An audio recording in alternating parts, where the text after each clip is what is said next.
going up, we're going forward, doing it every day, the Pierre way. We're going up, we're going forward, doing it every day, the Pierre way. We're going up, we're going forward, doing it every day, the Pierre way. We're going up, we're going forward, doing it every day, the Pierre way. Hello, hello, hello. What's up, fam? It's Robe and Meima, and welcome to the Pierre Way podcast. Baby, how you doing?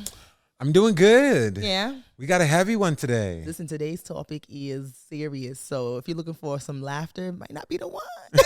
Well, there's some funny moments. We be laughing, but yeah, this is gonna be a serious topic. Today's topic is all about forgiveness. Yes. Letting it go. Let it go. Let it go. Okay, we used to be singers back in our day. Back in last year. Yesterday. Whoa. But yeah, we're gonna be talking about forgiveness today, and I know we both have stories to share. Yeah. About forgiveness. My story is a little different than what probably people expect for a lot of reasons. The first is, my story is actually not about me forgiving someone. It's about me seeking forgiveness. So I was the offender. And I often feel like when we talk about forgiveness, we don't think of it from the perspective of the person who did wrong and, you know, whether they are seeking forgiveness or that process for them. So that's one reason why it's unique and different. The other reason why is because I'm exposing the part of my life that most people don't probably know. have no idea. And I'm a little ashamed of it. I'm not going to lie. I'm not going to lie. Knocking and bucking out here. Okay, so, you know, we grew up in the church, but, you know, we wasn't always all saved, right? Like, you know. I was. And so, you know, you were saved. Yeah, truth is out. Truth is, you know, that's not my story. But in middle school, you probably recognized by now, middle school, couldn't stand middle school. Middle school was a tough time figuring myself out. And in 8th grade, I actually just started a new middle school. So I was at like the last grade of, like, you know, middle school is usually like 6th, 7th, and 8th grade. And so I came into the school at 8th grade. And it literally was like the end of the school year. Like, I think there was like maybe a month left of school. And I was in this friend group. And to be honest, I can't even tell you exactly what happened. It's giving, there was some he said, she said situation, or she said rather situation. But one day I walked into school and some of my friends were like, oh, this girl wants to fight you. But this girl also was a part of the friend group. So basically they were trying to say your friend wants to fight you. And I was like, whoa, I don't do that. Like, I was mad petrified. I was like, I don't do that. What do you mean? And I kid you not, I actually was trying to find a way to leave school all day long. Because I was just like, are they serious? And like, what is going on? And at first I was like, no, maybe I'm being chicken. But like, you know, maybe they're not being, like, it was weird. So I kid you not. And I don't respect everybody's privacy. So y'all need to know where I went to middle school or names. But I remember it was after lunch. And we were walking back to our classrooms, right? And, you know, like, not to make it sound old, but, you know, back in the day when, like, the random circle just forms. And then there's people in the middle. And then you're like, whoa, what's going on? And so I'm just walking, and there's a random circle forms, and it's me and this girl in the middle of the circle. I'm trying to escape the circle. Oh, no. Because I'm just like, what is happening? Why am I in the circle? I've never heard all these details. No, because all these details. I know the story, but. Yeah, no, the details. Yeah, that was it. It was like the circle that formed. And so the girl steps up to me, and I'm going to be honest. I don't know who hit who first, but I got into my first fight. And all I remember that actually happened was that the teachers were like separating us. And they put me in a classroom, and me being a Haitian kid, I sat in that classroom and I was like, I'm about to get beat when I get home. Wait, you missed a very important part. We don't need to go into some of those details because I don't know where this person is. Y'all. And we don't need to unleash things that happened Meima over blacked 15 years ago. I'm only sharing this because on our wedding day, her father saw it fit to share this to all of our guests during the reception. My dad, you bad. She blacked out. I did black out. And she knocked the girl out. Y'all can interpret that however y'all want. Whatever that means. We're not here to, I'm not proud of this moment, so I'm not about to sit here No one is cheering and cheer no one is clapping or whatever. I'm just stating what your father That had is what said my father on said. the reception. That is what he in said. French, because he did 2 speeches, same speech, 2 languages. Okay, in French and in English. He sure did. He did. About what happened. Yes. And so yeah, I got into Yeah. that fight and I got suspended for like 2 weeks.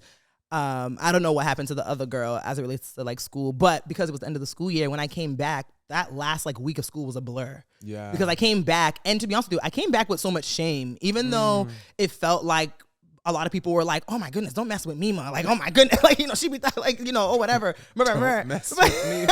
Don't Whatever. mess with Aunt Jemima. Oh my gosh.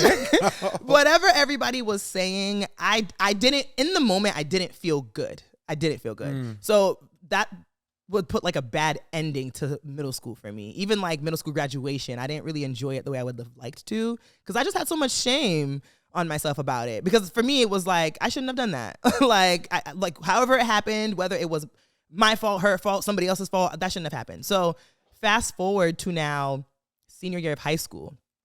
So from 8th grade to senior year of high school, I never saw this girl in my life. We did not go to the same high school. We could have lived in the same town, I'm not sure, but we never saw each other. We never interacted with one another. And so I remember senior year of high school, it was the summer before I went into freshman year of college. I am going to the grocery store with my mom, and we're, you know, mom shopping, whatever. I don't want to be there. And I like turn the corner into an aisle and I see the girl and we lock eyes. And I remember just like high-key running away because I was like, oh my God, is this girl about to beat me up? Because like, Probably not. I mean, based on how the first one went. Okay, that weren't, again, I didn't know, like, does she hate me? Does she even remember me? Like, is she about to jump me? Like, I don't know what's about to happen. And God, this was back when people used to like, whatever, fighting was like a thing. So I was very nervous, very scared. Me didn't even tell my mom, because my mom didn't even know what was going on. I was just like, Mom, we gotta go. And she's like, what is wrong with you? So whatever, we left. And so I remember freshman year in college, I don't know why that moment in the grocery store came to memory, like randomly. Well, not random. Freshman year, there was a lot going on freshman year for me. So freshman year, God was doing a lot in me, truthfully. And that memory came to mind. And I don't know what it was. I just felt like I have to apologize for what happened. Not even on some like, it was my fault or it was your fault. Like, this wasn't for me to put blame. I simply just wanted her to know that I apologize for even allowing whatever was happening in that moment to get to us and for us to even have that. Because there was a point in time when we actually were friends. We were actually friends in middle school. And so to think that was the end of a friendship was like horrible. Yeah. So that was when at the peak of Facebook, like, right? So kind of like this was like 2009, 2010. At the peak of Facebook, Instagram was fairly new. But Facebook was the main place of communication for everybody. And so I actually went out searching for her. I only had her first name. I did not know her last name. And I dug looking for this girl and I found her. And so I was like, okay. I remember sitting at my desk in my dorm room and I wrote in her messenger DMs, I wrote like an apology letter and just basically saying how sorry I was. And I totally understand if you want nothing to do with me, but I just want you to know, like, I have no ill will against you. Like, we were in middle school. We like, you know, we were still growing in ourselves. And like, I really wish it didn't happen. And I just really am just asking for your forgiveness. And if you forgive me, thank you so much. And if not, I get it. It is what it is. But I just want you to know that I'm sorry. And she responded back the next day. And she not only accepted my apology, but she also apologized as well. And I think we communicated just like a little bit thereafter, but the sense of peace that I had from just sending, not even getting a response back. At first, that was the first level of peace I had from sending it, right? And but being nervous, being scared, but just like, I'm happy I did it. Yeah. And then the overwhelming sense of peace when I got a response back. Yeah. For me, it was just like, oh my goodness, that season of my life, what you all don't know, was a season where God was really wrecking me. Yeah. He was doing a lot of things in me. He was really changing my perspective. I was really walking a really serious walk with him at that time in my life. And so looking back now, I don't think in the moment I realized it, but looking back now, like that was a very pivotal moment in me and God's relationship and mending a lot of the things that he was changing in my heart. and helping me to explore. And so I think that it's so important for us when we think about forgiveness, we have to not just think about us forgiving people for wrong that they did us, but what have you done to someone that you need to apologize That's for? good. Apology is not just saying sorry, right? An apology looks like acknowledging what you did to hurt the person, ownership of what you did, and being able to acknowledge that you did wrong. And hopefully you're in a space where you are doing better. You want to do better. You want to be a better person.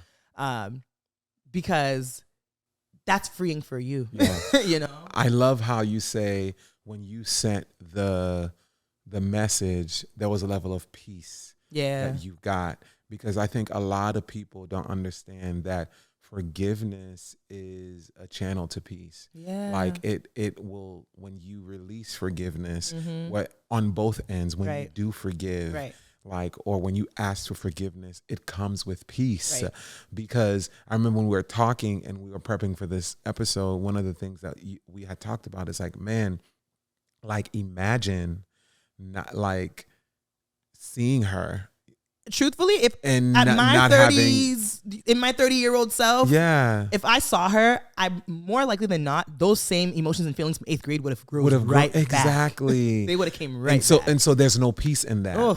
And I think when you have aught with someone or you got beef with someone and you don't take care of it, that person, their presence, their name, their mention has it has the ability to disrupt you. It has the ability to kind of like annoy you. It has the ability to mess with your peace, with your sanity. And I think it's like it's really important to acknowledge that because a lot of times we're walking around and just because we think we've cut people off or people have done something to us, etc., that person has a level of control over you. They have a level of control over your peace.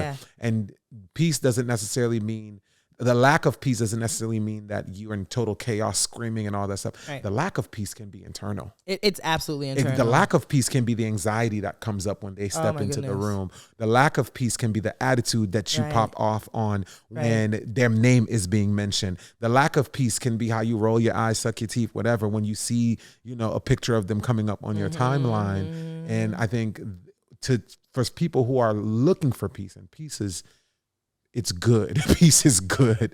Looking for peace. I think you got to understand that peace does not come without forgiveness. Right.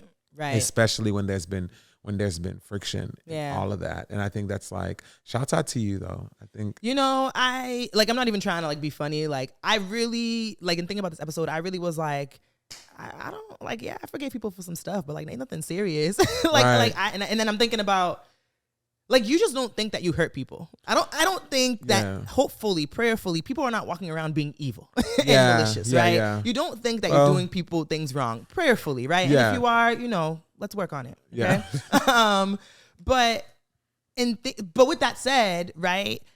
I this whole thing that happened in 8th grade, I didn't realize the significance of it when I was a freshman in college. Yeah. And what me asking for that forgiveness and having that conversation with that girl, what it was going to do for me even now. Like, so absolutely. Like we have to be able to let go of the pride and apologize. And I think that's something you carry too. Like, I think when we talk about forgiveness, we should stop talking about it for the instant, for the specific problem, for the specific conflict that happened. Right. I think living a life that stewards forgiveness well, being able to apologize, quick to say sorry, quick to own, quick to forgive. Right. And I think it's the way you steward your peace is really important. Living a life that forgiveness is part of your everyday. Like, we've heard it said all the time, hurt people. Yeah. And we are surrounded by hurt people. Right. And so sometimes we may get caught in the crossfire of their pain. And if we keep holding on to things, we're messing up with our own peace. Yeah. And so it's so important to understand that forgiveness letting go, accepting apology, apologizing, owning, and all talking things through, etc. If you can make that a part of your everyday, Yeah. you will steward such an amazing amount of peace. Yeah, no, absolutely. An amazing amount of peace, No, because solid. and I think it's part of your everyday. I mean, that's something that I personally had to walk through as well in my own life. Mine is more so based on the family front. So I've shared this before, but my biological mother, when I was 9, pretty much tried to take my life because I woke up late to go to school. So I woke up late. She was working. She was a hard worker. She worked 3 to 11, 11 to 7. And one day I woke up late, and it was like maybe like 7:30, 7:45-ish. And I was supposed to be out the house like at 6:30, 6:45. So you was late. I was late. But I knew she was sick. And at that point I didn't know, but she knew that she was going to die eventually. And so I was dealing with a lot of rejection from her and all of that. And so I remember like saying to myself, I need to get up out this house, because if she catches me, like, Lord knows what she's going to do. She was very rough, very violent woman. And I remember we lived on the 3rd floor.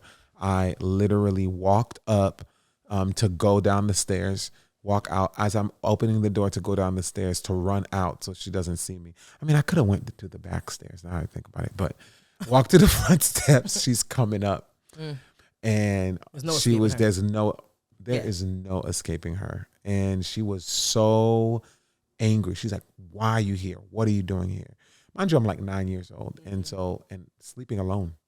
Like, no one was at home. So it's like the average 9-year-old to wake up, take a shower, get dressed for school, get ready to go. It's like, so she was so angry, and then got violent. And then at one point she just pinned me to the wall with a knife in her hand in my face. And I remember like her trying to like take the knife and just push it through my face. And I'm screaming like, Mom, no, stop, and all of that. And so the knife, I knew it was God, like in prayer and all this stuff. I knew it was God. The knife, she just couldn't push the knife in. It looked like she was struggling with something, and her hand just couldn't move forth. And she dropped the knife, and she was like, get out. And I remember going to school that day. But that memory of that instant has been like engraved in me since that day, all the way through my like adult years. So she passed away when I was 13, and I remember being happy. I remember when I found out she was dying, I was ecstatic. I remember going to the bathroom, locking the door, and like jumping up and down in front of the mirror. Wow. And then like I remember like staring at the mirror and looking at me. I'm like, this is kind of morbid, but I was so glad because of all the abuse. Wow. Like, it was physical abuse, it was verbal abuse, it was neglect, it was a lot. And so, and I was so happy because I knew that once she died, I would have to go and move with my aunt and uncle that I considered my parents. And I would move in with my cousins that I considered my siblings. And so as I went through life, that memory was, I was done with her. I was like, she's done. She's no longer in my life. But I never forgave her. I never forgave her. We got together, and I don't even think you knew that she had passed away because I joined the youth group like as soon as she did. That's how we met, when my aunt brought me to church and stuff like that. But she was never really a topic of conversation. Yeah, I know. And so I think as we were in our relationship and stuff, and then you broke up with me freshman year because you were turning up in Vermont and God was wrecking you. Okay. We broke up because we were just smashing, and we were not. It was a mess. We were not. God was working on us. We weren't married. It's not No, funny. it was not. It's not. No, it's not funny. And as God was wrecking me, but he was like, "Oh, so if this is what you want to do, we're done." So at that point, though, and you guys have heard us share in other episodes, like we had created this whole life together. Like we had dreamt about our future together. And I kind of put every single thing that I expected my mom to be, I put it in her. Like she was going to be the woman that I loved. She was going to be the woman that gave me the love that I wanted and all. So when she broke up with me, it was all those feelings of rejection, all of those feelings of abuse started to come back, because it's like, man, it's yet another woman that's walking away, that's not loving me the way I want to be loved, that's not sticking by me the way I want them to. And so all that brought it back. And so she went on, you know, on the mountaintop and seeking Jesus. So I was like, okay, well, I need to go find God and figure it out. And so I remember being in my dorm and praying and just like, as God was kind of like shedding all the things, like removing all the things. And I was getting closer to the Lord. And God was like, you need to forgive your mother. And I was just like, what? Like, I'm trying to get close. I was 19.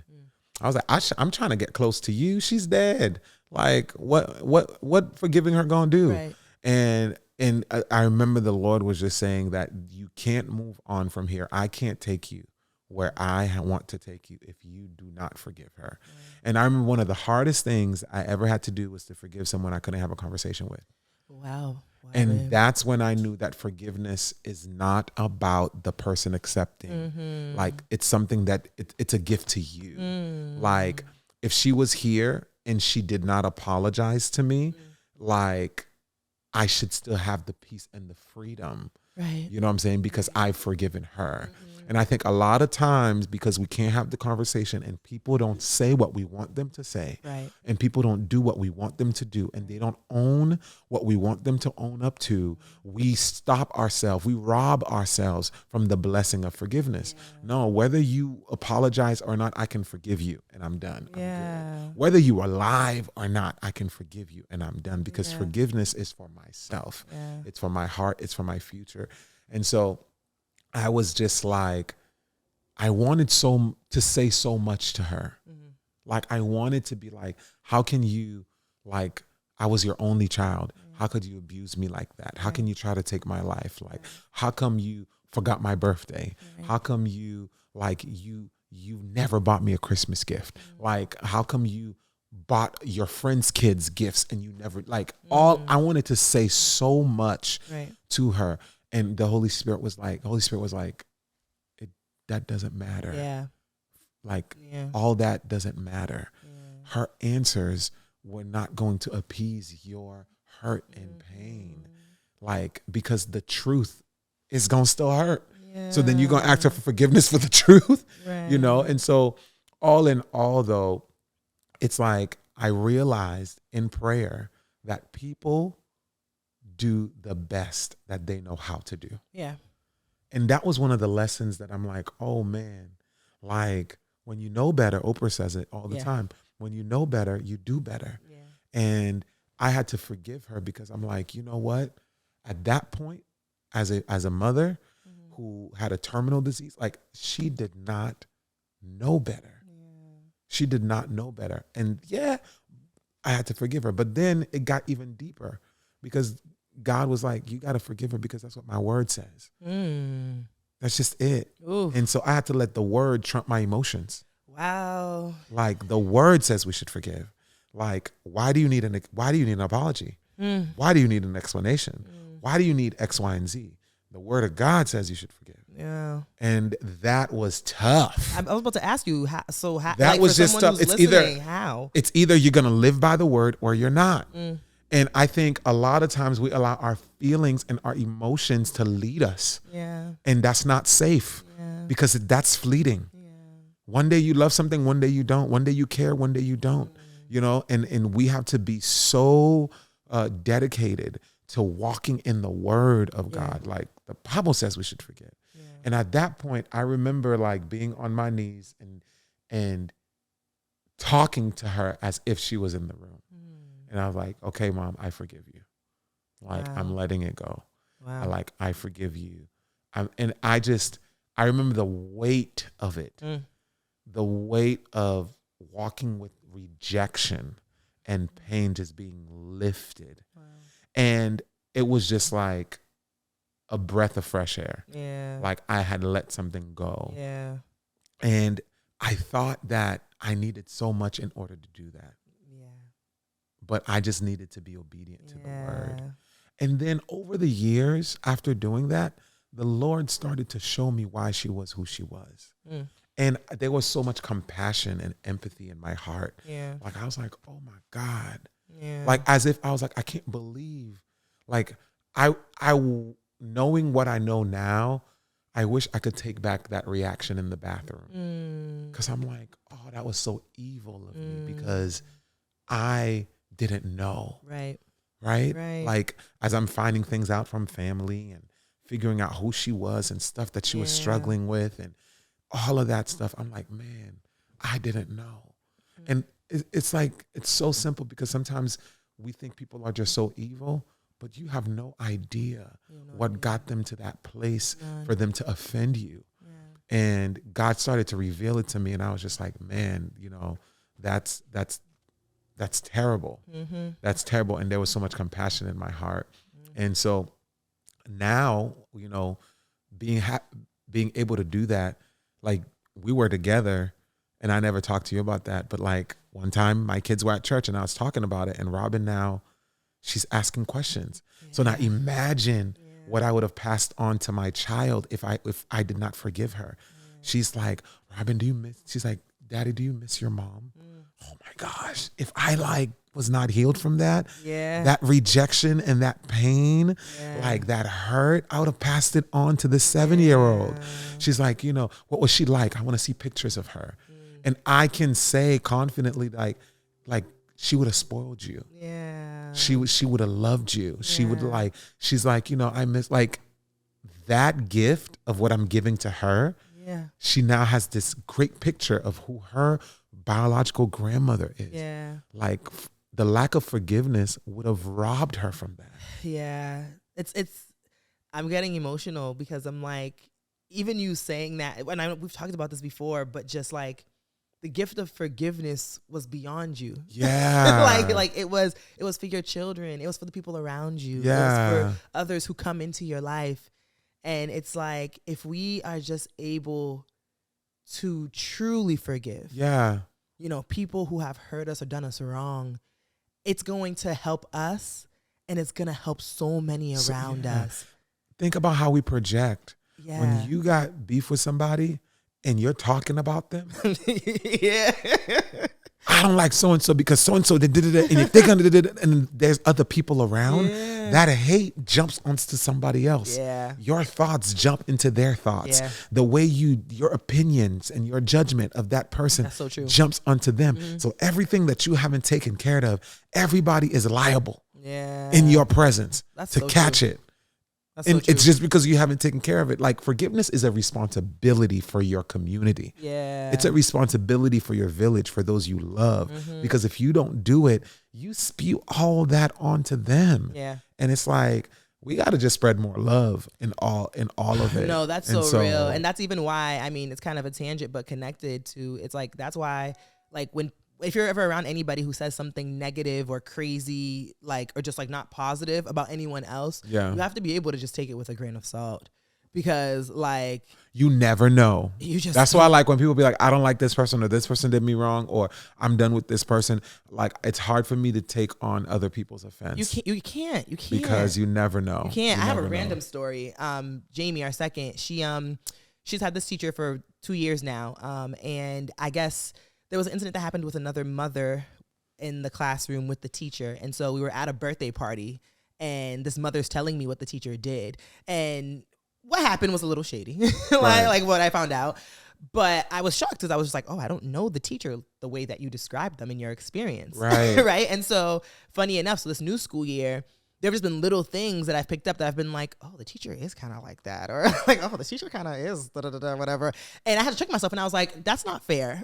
Because my experience of that teacher has been an amazing experience. Wow. And I can't allow what happened with this parent, with this mom, to now change my attitude and my perspective on this really good person that I know them to be. Yeah. And I think like that's just a small example of just how like, when someone is sharing their pain or their experience of someone and it's negative or a wrong that they've done them, you have to be able to not let it dictate and change your perspective of the other person as well, because that's not your experience of them. Right. And if anything, like I could pray for that mom and be like, I hope y'all, get your thing together. A lot of people make pain so comfortable. They want to keep pain around. Right. Pain is more comfortable. Pain is more it's easier to hold on to pain than to let it go and forgive and be healthy, because maybe you grew up around so much pain and you grew up around trauma and it's what you know. I think it's really important for everyone to kind of take on the responsibility of being a peacemaker. Right. It's just like, right. because you live longer. Literally, you live long. You will add life to your years by living in peace. Yeah. Like when unforgiveness and bitterness festers, you're robbing yourself of years, on this earth, because that's not healthy for your heart. It's not healthy for you. And let's be bold to do the work, to have the conversations. And please understand, be bold enough to forgive. Be bold enough to forgive without a conversation. Yeah. A lot of people make forgiveness contingent on the conversation. No. Be bold enough before you step into the conversation to be like, you know what? I'm going to let this go. Right. I'm going to forgive. Then you step into the conversation. Right. Whatever what happens in the conversation should not sway your ability to forgive. Right. Because you're forgiving for yourself. Yeah. I mean, we talked about this in another episode, but even, like, the apology in the conversation, right? Like, what is the sorry going to do for you? Exactly. Right? Exactly. Like, do you need the sorry? Exactly. like, what is it that you actually need? And can that person give it to you? And the other thing is, like, for you, it's like ownership. Like with your example, it's like ownership. Don't expect people to be apologizing to you all the time and saying sorry if you can't do it to other people. Oh, you better say that again. Like, don't expect people to be coming up to you, be like, "Man, I did this, so I'm sorry," and you don't take ownership for nothing. You always talking about how everybody always does you wrong. Does you wrong? Well, who have you done wrong? Because like you know what I'm saying? Like, ain't nobody perfect, right? And I think it's you get what you attract, right? Right. Absolutely. And then and what you put out, you get it back. Absolutely. And so if you're somebody that could take ownership, it's really, really important for you to be able to give it and for you to be able to receive it as well. Right. And I think, I like one thing I really want to be clear on is, like, forgiving the person does not mean that you have to go back in the way the relationship was. No, and no one is asking. It doesn't mean that you have to give access again and all of that stuff. No. Forgiveness does not mean, people say forgive and forget. I don't really agree with forgive and forget. I don't know, but I don't know if depending on the hurt, I don't know if you can forget. No, we don't forget, because if your memory's right, if your mind is right, we remember. You have the memories. You have the memories of what happened, right? I'm not holding it against you. Yeah. But however, it is historical data that I need to use to make future decisions. That's just how I see it. Yeah. I'm not holding it against you. However, I may use the wisdom that I have to not put myself in the same position to be hurt by you again. Yeah. And that's fine. I can love you and do that. Right. I can have relationship with you and do that. Right. And I think the notion of forgive and forget is very difficult for me to grab a hold on. Well, because the idea of it is you forgive and we go back to where we used to be. Right. And there are some things that happen. You can't go back to where you used to be. It was, the hurt was too deep. Well, you can't go back, period, because something happened that shifted the relationship. Going back to what things used to be is a lie. It's false, because before you did that, things used to be one way, and now you did it.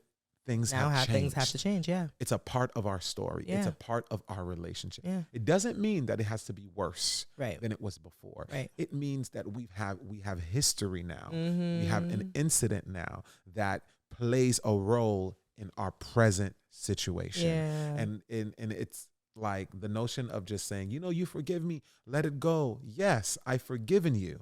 Like, I've let it go. However, I can still remember what happened.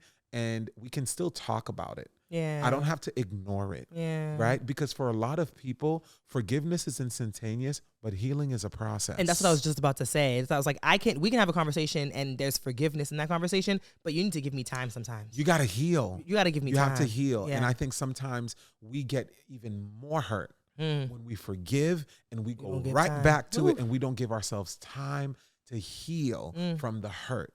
right? Forgiveness, I've given it to you. I don't hate you. Yeah, I'm not holding it against Right, you. right, And right. now I have to like heal. So Right. you got to think about forgiveness is like the Band-Aid. It's the ointment. It's what you put on the wound. Yeah. It's to treat it. It's Right. there. However, in order for the wound to fully be healed, it takes time.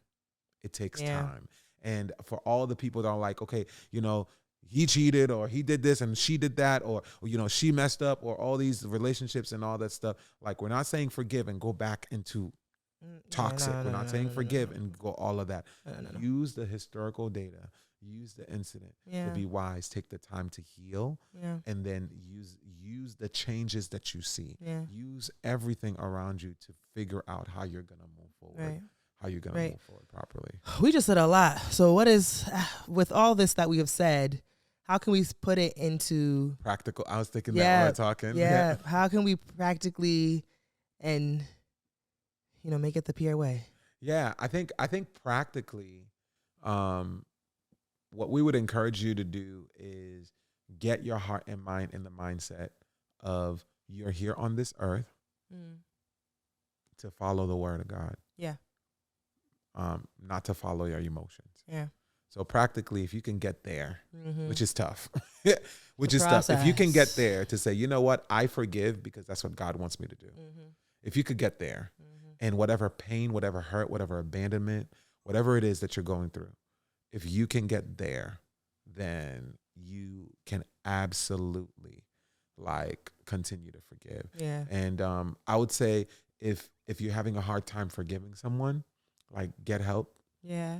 Get therapy, counseling, talk it out with someone that can help get you there. Right. We're not expecting it to be an overnight thing. It can't be. Like it can't be. Yeah. Like no, but actively pursue it. Yeah. Because when you do, if you just take the first step, God's gonna do the rest. Yeah. You know what I'm saying? Actively pursue it. Yeah. And you do it. So the PR way when it comes to forgiveness is to not ignore it. Yes. Don't ignore it. Yep. Actively pursue it. Yep. Own up. Yep. Own up to what you got. Yeah. You know what I'm saying? Yeah. And be okay if the other person doesn't own up to theirs. Right. You know what I'm saying? Right. And know that the reason why you're doing it is because God has asked you. Yeah. God has asked you to do it. Yeah. You know, it's definitely not the easiest thing to do. It's definitely not the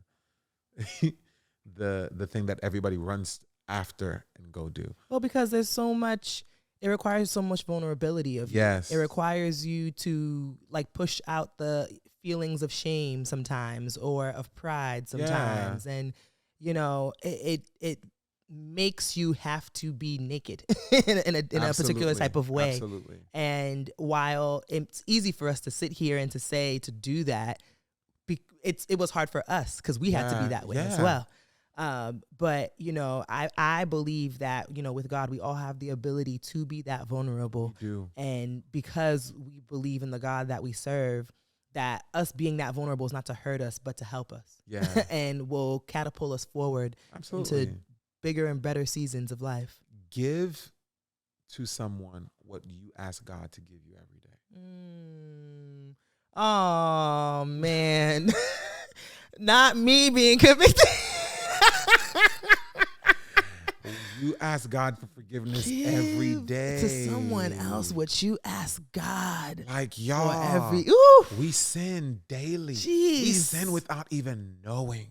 Ugh. It's like we try our best to walk, but like we're not perfect. We're trying, we're struggling. We're trying to think the right way. We're trying to speak the right way. We're trying to act the right way. And we mess up and we go to God like, please forgive me. And he does every single time. Yeah. And so we're not God. I'm not saying we are. No, I mean, but we try I to know be that more. I know that somebody watching right now. We're like, well, I ain't God, so I ain't gonna do that. No. We choose every day to be more But Christ-like. Exactly. So- Every day we have the ability to be more Christ-like. So give someone what Yeah. you ask God to give you every day. Yeah, that's good, You baby. know, and when you do that, I really believe we've experienced it that Yeah. you will create a better world for yourself. Yeah, absolutely. All right, y'all. This has been another episode of the Pure Way podcast. Yes, please be sure to like, subscribe, comment, find us on socials, the Pierre Way Podcast. Engage with us. Let us know if this was a good conversation for you to hear us. And if you have any questions or you're needing help or simply just looking for some people to help you as you're walking through your journey and seeking forgiveness and asking for forgiveness and forgiving others, know that we're thinking of you and we're praying for you. So let us know. Let us know where you at in the journey of forgiveness. Let us know if whatever you're comfortable with, like what's going on and where you are in the process and what you're working through, because we're all working through something. All of us are working through something continuously. We love you, family. Yes. We'll see you on another episode of the Pierre Way Podcast. It's time to go onward and upwards. Peace. We're going up, we're going forward, doing it every day.